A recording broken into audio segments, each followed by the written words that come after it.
سیاسی میدان کی ہر بڑی خبر سے آگاہ رہنے کے لیے ہمارے چینل آزاد سیاست کو سبسکرائب کریں اور بیل آئیکن کو پریس کریں۔ خبریں نیوٹرل نہیں ہوتی، خبریں جو مثبت ہیں اور منفی ہیں ان کے اثرات بھی مختلف گروہوں اور طاقتوں پر مختلف ہوتے ہیں۔ تو آج ذرا خبروں پر نظر ڈالتے ہیں کہ وہ خبریں کس کے لیے اچھی ہیں اور کس کے لیے بری ہیں۔ مثال کے طور پر معیشت کی خبریں دیکھ لیں۔ آپ نے دیکھا ہوگا کہ آج سے کوئی 5 دن پہلے جو بین الاقوامی ریٹنگ ایجنسی ہے فچ، اس نے پاکستان کی ریٹنگ کو پہلے سے بہتر کر دیا۔ پھر اگر آپ معاشی خبروں پر نظر ڈالیں تو آپ کو نظر آئے گا کہ جو پالیسی ریٹ یا جس کو شرح سود جس کو کہتے ہیں وہ مستحکم ہے، 12% پہ کھڑی ہے۔ ابھی جو آپ نے خبر دیکھی کہ جو ترسیلات زر ہیں وہ ریکارڈ سطح پر چلی گئیں۔ اچھا، صرف یہی نہیں بلکہ آپ نے یہ دیکھا کہ پچھلے مہینے یعنی مارچ کے مہینے میں جو تجارتی پہلے خسارہ ہوتا تھا اب وہ ہمارے فائدے میں سرپلس ہو گیا، اس میں بے پناہ اضافہ ہوا۔ مثال کے طور پر مارچ 2024 میں جو کرنٹ اکاؤنٹ سرپلس تھا وہ صرف کوئی $336 ملین تھا، وہ $363 ملین۔ یہ بڑھ کر اس مہینے یعنی جو پچھلا مہینہ تھا مارچ کا وہ کوئی $1.2 ارب یعنی $1.20 کروڑ جو ہے اس کے قریب جو ہے وہ پہنچ گیا۔ تو یہ ساری معاشی خبریں ہیں، لیکن یہ خبریں ان لوگوں کے لیے یقیناً بری خبریں ہیں جو یہ چاہتے تھے کہ پاکستان جو ہے وہ دیوالیہ ہو جائے، معاشی بحران کا شکار ہو جائے، لوگ سڑکوں پہ آ جائیں۔ تو آپ کو اندازہ ہے کہ یہ خواہش کس کی تھی۔ اسی طرح سے آپ آ جائیں خارجہ پالیسی پہ، فارن پالیسی پہ۔ آپ کے علم میں ہوگا کہ پی ٹی آئی یہ کوشش کر رہی تھی اور ان کی خواہش تھی کہ ٹرمپ صاحب آئیں گے اور اس کے بعد جو ہے وہ پاکستان پر دباؤ ڈالیں گے، کیونکہ جو پاکستانی امریکنز کی ایک تعداد تھی جنہوں نے پیسے لگائے تھے، فنڈز دیے تھے ٹرمپ کی کمپین میں۔ لیکن ابھی آپ نے دیکھا ہوگا کہ جب ٹرمپ نے اسٹیٹ آف دا یونین کیا، پہلا جو خطاب کیا اس میں پاکستان کا ذکر مثبت معنوں میں آیا اور انہوں نے پاکستان کی تعریف کی کہ کس طرح ایک جو مطلوب دہشت گرد تھا وہ پاکستان نے امریکہ کے حوالے کیا۔ پھر آپ نے دیکھا کہ اعلیٰ سطح کے وفود بھی آئے، ان کے بارے میں بھی اس طرح کی خواہش تھی کچھ لوگوں کی کہ وہ آئیں گے اور وہ عمران کو آزاد کرائیں گے۔ لیکن آپ نے دیکھا کہ جو ان کے assistant secretary of state Eric Meier آئے تو وہ بھی یہاں پر منرل کانفرنس میں شرکت کر کے گئے اور پاکستان کے ساتھ تعاون کی بات ہوئی۔ پھر جو 3 جو ارکان کانگریس آئے جن کے بارے میں خواہش تھی کہ وہ یہاں آ کر جو ہے وہ عمران کا کیس پلیڈ کریں گے اور وہ جائیں گے اڈیالہ ملنے کے لیے، وہ پنڈی ضرور گئے لیکن آرمی چیف سے ملنے چلے گئے۔ تو یہ ہیں خارجہ محاذ پر خبریں۔ ابھی 2-3 دن پہلے آپ نے خبر دیکھی ہوگی، افغانستان ہمارا اعلیٰ سطحی وفد گیا تھا، نائب وزیر اعظم اور وزیر خارجہ اسحاق ڈار، اور ان کے ساتھ ہمارے ایک بہت ہی کونا مشق سفارتکار محمد صادق وہ گئے، اور وہ اس میٹنگ کی جتنی بھی خبریں آئیں وہ پاکستان کے حساب سے کافی مثبت ہیں۔ جو خبریں ہم تک پہنچی وہ تو یہ تھیں کہ اس وقت افغان طالبان حکومت ان کے جو اپنے اندرونی جو جھگڑے تضادات ہیں اور جو وہاں کی جو معاشی صورتحال ہے اور خود پاکستان نے جس طرح سے دہشت گردی کا مقابلہ کیا ہے اور TTP کا مقابلہ کیا ہے، تو اس کے بعد یہ جو ملاقات تھی وہ پاکستان کے حق میں کافی مثبت رہی۔ آپ کو یاد ہوگا کہ کسی وقت جو ہے وہ یہی افغان طالبان وہ تو نہ ڈیورنڈ لائن کو مانتے تھے، بلکہ یہاں تک وہ کہتے تھے کہ جی یہ جو اٹک تک جو ہے وہ افغانستان ہے۔ پھر انہوں نے کہا کہ جی آپ ہمارے جو افغان مہاجرین ہیں ان کو نہ نکالیں، پھر انہوں نے کہا کہ 2-3 سال دے دیں، پھر کہا کہ 6 مہینے دے دیں۔ اب وہ کہتے ہیں کہ آپ ان کے ساتھ زیادہ سختی نہ کریں لیکن بھلے آپ نکال دیں۔ تو جو پوزیشن ہے وہ پاکستان کی مستحکم ہوئی ہے خود افغانستان کے حوالے سے، اور ان پر بہت دباؤ ہے کہ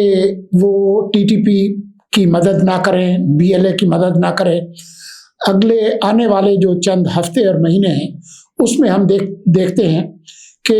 ان مذاکرات کا کیا نتیجہ نکلتا ہے۔ لیکن جو پاکستان کا جو شطرنج ہے اس میں صرف سفارت کاری کا حربہ ہمارے پاس نہیں ہے، اس کے علاوہ بھی پاکستان کے پاس کافی حربے ہیں اور ان کو ہم اچھی طرح سے استعمال کر رہے ہیں۔ تو آپ نے بین الاقوامی نیوز میں BBC کی خبر بھی دیکھی ہوگی کہ امریکی جو اسلحہ چھوڑ کر گئے تھے افغانستان میں، کوئی 10 لاکھ کے قریب جو ایڈوانس ویپنز تھے،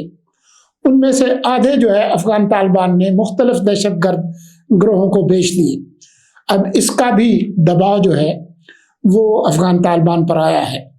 ٹرمپ صاحب پہلے ہی کہہ چکے ہیں کہ یہ نہیں ہوگا کہ یہ جو ہم ہتھیار وہاں چھوڑ گئے تھے وہ وہاں رہیں، ہم ان کو کسی نہ کسی طرح سے واپس لیں گے۔ یہ جو واپس لینے کا جو عمل ہے اس میں بھی پاکستان کی مدد کی ضرورت ہے، اس کے بغیر یہ ممکن نہیں ہوگا۔ اب آ جائیں اس کے علاوہ جو خبریں ہیں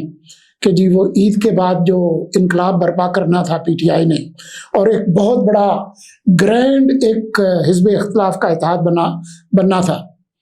اب ذرا خبروں کو دیکھ لیں۔ کل جو خبر آئی وہ یہ تھی کہ مولانا نے انکار کر دیا۔ مولانا کی مجلس شورا کا اجلاس تھا لاہور میں، انہوں نے صحیح طرح سے اس کا اندازہ لگایا کہ یہ اتحاد کی خبریں دے کر کہ ہم اتحاد بنانے جا رہے ہیں اور تحریک چلائیں گے، اس دباؤ کو استعمال کر کے وہ عمران کے لیے رعایتیں حاصل کرنا چاہتے ہیں اور پیٹھ پیچھے مذاکرات کی اور ترلے منت کا پروگرام بھی کر رہے ہیں۔ تو اس کے نتیجے میں انہوں نے یہی فیصلہ کیا کہ جی PTI کے ساتھ کسی قسم کا اتحاد ہم کرنے نہیں جا رہے۔ تھوڑی بہت جو اشک شوئی شاید خاقان عباسی اور ان کی جو نئی جماعت ہے پاکستان عوام پارٹی، انہوں نے جو کی تھی، اب انہوں نے بھی کہہ دیا ہے کہ جی ہم PTI کے ساتھ کوئی اتحاد نہیں کرنے جا رہے۔ اور جو ان پر بم کا گولہ جو شاہد خاقان عباسی نے چھوڑا ہے وہ یہ ہے کہ انہوں نے ابھی انٹرویو میں یہ کہا ہے کہ ویسے تو PDM نے جو حکومت سنبھالی اپریل 2022 میں وہ اس کے مخالف تھے، لیکن اب وہ سمجھتے ہیں جو معاشی حقائق ان کے سامنے آئے ہیں اس کے بعد وہ سمجھتے ہیں کہ اگر PDM اس وقت اقتدار نہ لیتی تو پاکستان چند ہفتوں میں دیوالیہ ہو جانا تھا۔ یہ ایک طرح سے جو موجودہ جو حکمران اتحاد ہے پیپلز پارٹی اور PMLN کا، ان کی حکمت عملی کو سپورٹ کرتا ہے کہ یہ ان کا درست فیصلہ تھا، چاہے عارضی طور پر ان کو سیاسی نقصان ہوا ہو۔ تو یہ جو خبر ہے اس سے یقیناً PTI میں اور زیادہ مایوسی آئی ہوگی، کیونکہ وہ ویسے بھی ان کے جو مختلف گروہ ہیں وہ ایک دوسرے کے ساتھ لڑائی میں شدید جو ہے وہ مصروف ہے۔ اس وقت تو حال یہ ہے کہ پاکستان کے سب سے بڑے صوبے پنجاب، جہاں پر یہ کہتے ہیں کہ ہماری بہت مقبولیت ہے،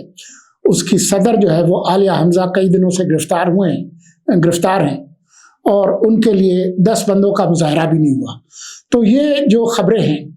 اچھا اس کے علاوہ بھی کچھ خبریں ہیں۔ مثال کے طور پر آپ نے پچھلے دنوں خبر دیکھی ہوگی،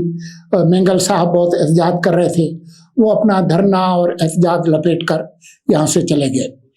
موجودہ جو حکمران اتحاد ہے اس کو ایک چیلنج سندھ میں نہروں کے معاملے پر جو احتجاج ہو رہا ہے اور جس پر خاصے گرما گرم بیانات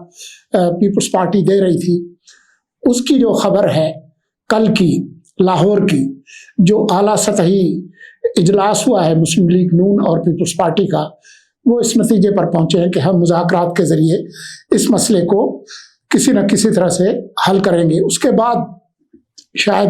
مشترکہ مفادات کونسل کا ایک رسمی اجلاس ہوگا اور وہ اس مسئلے کو بھی کسی طرح سے نمٹا لیں گے۔ تو جہاں تک خبروں کی بات ہے تو ایک جو منفی خبر آنے والی تھی اس کے حوالے سے آپ نے دیکھی ہوگی، جو ارسا کی رپورٹ تھی کہ پانی جو ہے خریف کے موسم میں جس میں کپاس کی کاشت ہوتی ہے کم ہو جائے گا بارشیں کم ہونے سے، لیکن پچھلے دنوں سے جو بارشیں ہوئی ہیں اور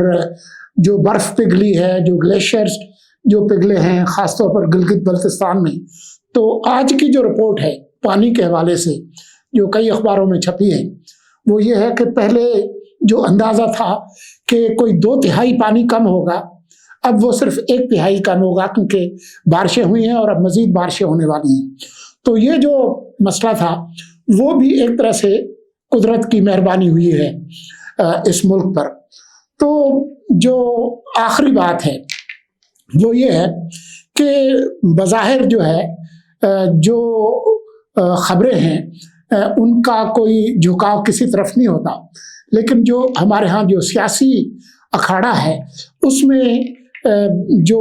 ابھی تک جو خبریں ہمارے سامنے آئی ہیں اس کے حساب سے تمام جو خبریں ہیں وہ کسی طرح سے جو حکومتی اتحاد ہے اس کے حق میں جا رہی ہیں، اور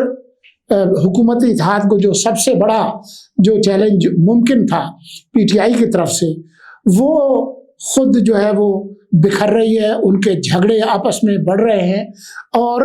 ان کے ساتھ جو ممکنہ اتحاد کی جو خبریں تھیں وہ امکانات جو ہے دن گزرنے کے ساتھ ساتھ جو ہے وہ معدوم ہوتے جا رہے ہیں۔